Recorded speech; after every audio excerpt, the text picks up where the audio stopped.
परिवार। हर रात की तरह आज भी मैं देर रात घर पहुंचा। हमेशा से कोई भी गलत आदत ना होने के कारण कॉलोनी में कोई भी मुझे देर रात आने पर गलत नज़रों से नहीं देखता था। मैं हमेशा इस बात को लेकर गर्व करता कि लोग अपने बच्चों को मेरी उपलब्धियों का उदाहरण देकर अच्छा पढ़ने लिखने की सलाह देते हैं। खैर, यही सब सोचते हुए मैंने अपनी चाबी से घर का दरवाज़ा खोला। हालांकि मुझे पता था कि जब तक मैं घर नहीं पहुंचता तब तक दीप्ति को नींद नहीं आती थी। पर मैं अपने 5 साल के बेटे चिंटू को नींद से नहीं जगाना चाहता था। दरवाजे की हल्की सी आहट पाकर दीप्ति हमेशा की तरह कमरे से बाहर आई। तब तक मैं मुंह हाथ धोने बाथरूम की तरफ जा चुका था और हमेशा की तरह दीप्ति खाना गर्म करने किचन में चली गई। हर रोज़ ऐसा ही होता था। सुबह घर से निकलने के बाद हमारी मुलाकात रात को खाने पर ही होती थी। दीप्ति को इस तरह के जीवन शैली से कोई प्रॉब्लम नहीं थी। एक हाई क्लास सोसाइटी में अपनी साख बनाने के लिए हर किसी को इस हद तक की मेहनत करनी ही पड़ती थी। चिंटू सो गया? खाना खाते हुए मैंने दीप्ति से पूछा। हाँ, काफ़ी देर से आपका इंतज़ार कर रहा था, लेकिन फिर इंतज़ार करते ही सो गया, दीप्ति ने शिकायत भरे लहजे से कहा। लेकिन हर बार की तरह मैंने मुस्कुराकर बात को टाल दिया। रात को देर से सोने के कारण हर रोज़ मैं सुबह देर से ही उठता था, लेकिन जब तक मैं उठता तब तक चिंटू स्कूल चला जाता था।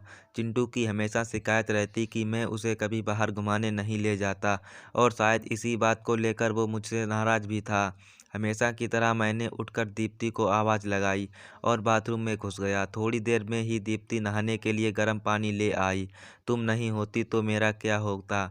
हमेशा की तरह मैंने पानी की बाल्टी लेते हुए अपना घिसा-पिटा डायलॉग मारा और हमेशा की तरह ही दीप्ति मुस्कुराते हुए खाने की तैयारी करने किचन में चली गई। खैर, ऑफिस के लिए तैयार होकर जब मैं डाइनिंग टेबल पर आया तो चिंटू मुंह फुलाए बैठा था। क्या बात है जनाब, आज स्कूल नहीं गए? मैंने प्यार से चिंटू के बालों पर हाथ घुमाते हुए बोला। आज संडे है, चिंटू ने गुस्से भरी आवाज़ से कहा। काम की भागदौड़ में मैं यह भी भूल गया था कि आज संडे है और आज दिन मैं चिंटू के साथ मूवी जाने का प्रॉमिस किया था। लेकिन आज तो मुझे क्लाइंट मीटिंग के लिए ऑफिस जाना था। मुझे ऑफिस जाता देख चिंटू को अपना मूवी प्लान खतरे में पड़ता दिखाई दे रहा था और शायद इसीलिए वो मुझसे गुस्से से बात कर रहा था। पापा, आप 1 घंटे के कितने पैसे कमा लेते हो? अचानक चिंटू ने पूछा। चिंटू ने पहले कभी इस रवैये से मुझसे बात नहीं की थी। शायद गुस्से में उसने ऐसा कह दिया। लगभग 1000 रुपये, मैंने कहा। क्या आप मुझे 500 रुपये उधार दे सकते हो? चिंटू ने कहा। लेकिन तुम्हें पैसे क्यों चाहिए? मैंने थोड़ा गंभीर होते हुए पूछा। मुझे चाहिए, चिंटू ने बनावटी मुंह बनाते हुए कहा। खैर, मैंने चिंटू को 500 रुपये दे दिए। चिंटू उठा और अंदर से अपनी गुल्लक ले आया।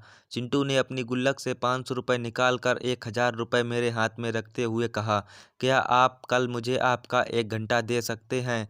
मुझे आपके साथ बैठकर खाना खाना है। बहुत बिगाड़ रखा है तुम्हारी मम्मी ने तुम्हें। चिंटू की इस हरकत पर मैंने गुस्से से चिंटू को एक थप्पड़ लगाते हुए कहा। आज ऑफिस जाते हुए मेरे मन में बस यही सोच रहा था कि इस भागदौड़ भरी ज़िंदगी में क्या सब कुछ खरीदा जा सकता है।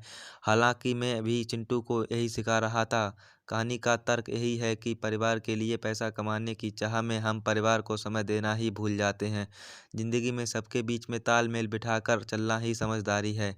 दोस्तों, अगर आप लोगों को यह वीडियो पसंद आई हो तो लाइक कर दीजिए और चैनल को सब्सक्राइब कर लीजिए ऐसी ही मज़ेदार वीडियो देखने के लिए। फिर मिलते हैं किसी नेक्स्ट वीडियो में किसी नए टॉपिक के साथ में। तब तक के लिए धन्यवाद।